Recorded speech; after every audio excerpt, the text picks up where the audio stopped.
السلام عليكم ورحمة الله وبركاته. كسو دو برو تكنولوجي مقعي هو محمد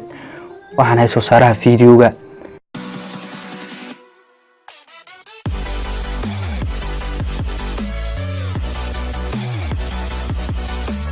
عشر كانوا حكوسها بسنة قابك أو تشبس الله واتساب كا صاحبك كان هذا وحنا كسو قاعدنا واتساب كي صاحبك كان هو موبايل كاجي موبايل كاجي ويان oo aad doonaysid inaad xogtiisa oo dhan halkan kugu soo wareegto marka waxaad soo furanaysaa Chrome-ha marka koobaad dabeed Chrome marka soo furno waxaad tagaysaa qaybtiisa City-ka waxaad ka dooranaysaa request waxaad codsanaysaa desktop site inuu kugu soo bandhigo qaabka computerka oo kale ayaad ka dooranaysaa markuu saa kugu soo bandhigo waxaad xagga qaybta shaysta tagaysaa waxaad ku qoraysaa web.whatsapp ayaa ku qoraysaa .com inta saad ku qoraysaa dabadeed waa search garaynay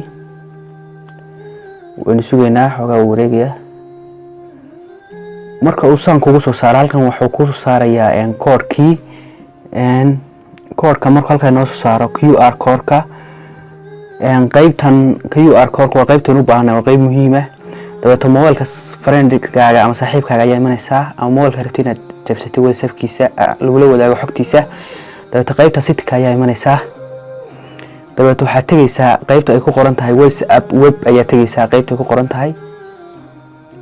dabadeed wuxuu kugu soo saarayaa qaybta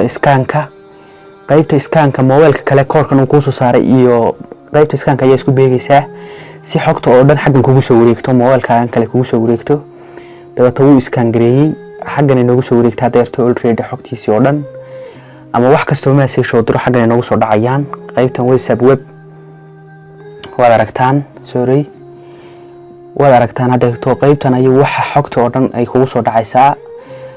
ama WhatsApp-kii oo dhan qaybtan kugu soo wareegay hadaad u jeedid waa runtii wax yar fudud aad ku sameyn kartid ama aad ku soo wareejin kartid xogta qof kale haddaynu hadeerto qaybtan message aan ka dirno mobilkan kale ku tilmaamnay mobilka saaxiibka tusaale ahaan haddaynu kan kale nimaadno qaybtan waa aragtaa marka hore si weyn buu kugu soo bandhigayaa qaybtan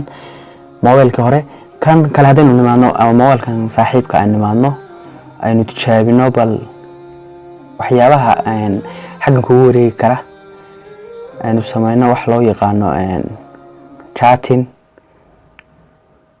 marka hore waxaan dooraynaa qofka inuu u dirayno message-ka dabadeed qaybtan chatting-ka ama typing-ka wax lagu qoray ayaan taginaa dabadeed message-kii ayaa diraysaa isla markaba ma adiga ku soo dhacaya message-ka adna waa arkaysaa wuxuu diray waxa loo soo diray waad aragtaa hadda qaybtan message-ka halka ka dirno hadaynu markale ku celinoba tusaale ahaan hadaynu ku qorno mar kale hello aynu dirno isla markaba wuu soo dhacayaa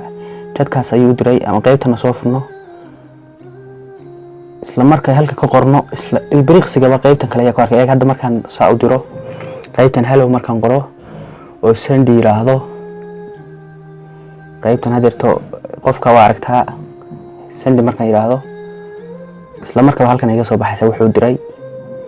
marka saasa kula socon kartaa dhaqdhaqaaqa qofka wax halaalay waxaad u qortid iyo waxa loo soo qoro waa wax fudud runtii qaybta marka hore waxa loogu talagalay qofku inuu computerkiisa uu soo connect gareysmo laakiin dadku siyaabo khaldan bay u adeegsadaan hadeerto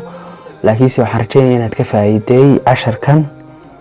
intaan isugu soo noqon doono casharkan iyo cashar kale oo xiiso leh assalaamu calaykum waraxmatullaahi wabarakaatuh waan salaamay dhamaantiin mar labaad iyo mar saddexaad